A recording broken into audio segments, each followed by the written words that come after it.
Solde tout compte, épisode 11, dégoûtant.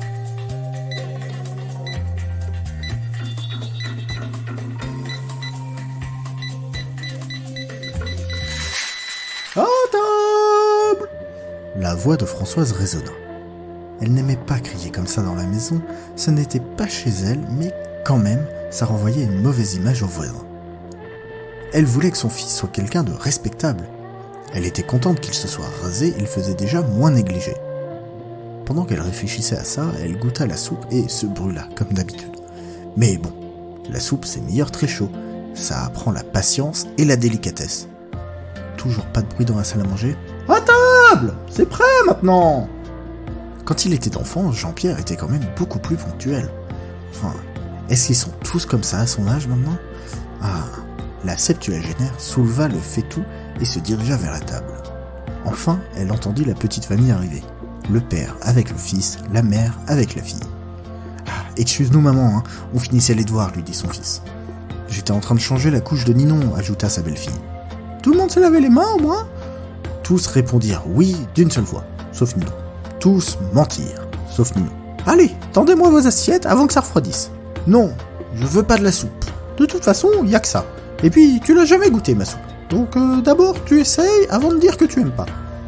Le discours classique, directement tiré de l'éducation pour les nuls. Mais son petit-fils n'était pas tombé dans le panneau. Pendant qu'elle servait ses parents, il renifla le liquide vert et décida de camper sur ses positions. Dans un mouvement stratégique, il signifia son intention en repoussant légèrement l'assiette creuse de quelques centimètres vers le centre de la table. La grand-mère mordit à l'hameçon et la partie commença sous le regard du reste de la famille. Ping! Écoute au moins! Pong! Non! Ping! Il faut manger sa soupe pour grandir! Pong! Non! Ping! J'ai mis que des bonnes choses dedans, tu veux pas me faire plaisir? Pong! Non! Voyant que l'issue du match ne se dirigeait pas en sa faveur, Françoise tenta l'appel à un ami. Jean-Pierre, non mais dis quelque chose! Mais la ligne était occupée. Oui, Ninon venait de renverser son bol dans un acte symbolique de soutien pour son frère. Si c'est comme ça, tu vas aller dans la cuisine et tu sortiras pas de là tant que t'auras pas fini ton assiette.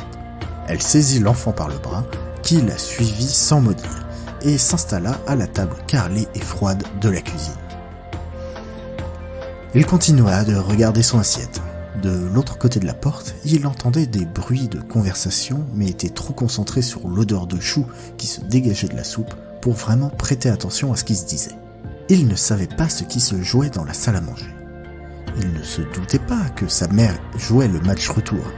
Il le comprit quand il la vit arriver avec son assiette. Des années plus tard, il se souviendra de cette soirée et du regard de son père qui les rejoindra dans quelques minutes.